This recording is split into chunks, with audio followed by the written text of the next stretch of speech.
Nous sommes désormais entrés dans une période nouvelle de notre histoire,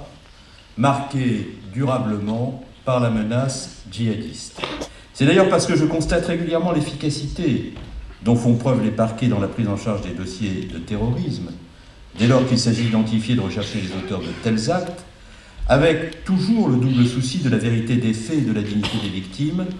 que je vous avoue ne pas bien comprendre que l'on puisse remettre en cause l'organisation existante à travers le projet de création d'un parquet national en charge du terrorisme.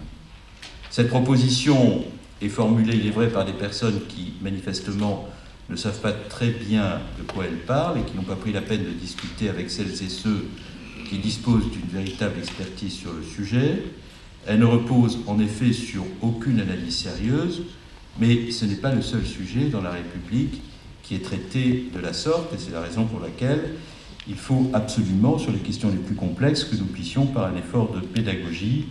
essayer de rendre intelligibles des sujets complexes, de faire partager les contraintes qui s'y attachent avec le plus grand nombre de nos concitoyens. C'est là, dans une période de tumulte, de vacarme, de crainte, de peur,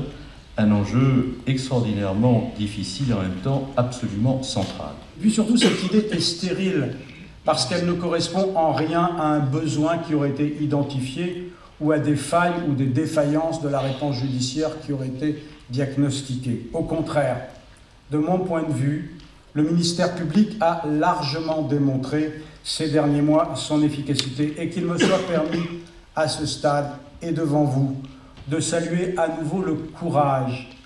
la compétence et le dévouement des procureurs de Nice, de Paris,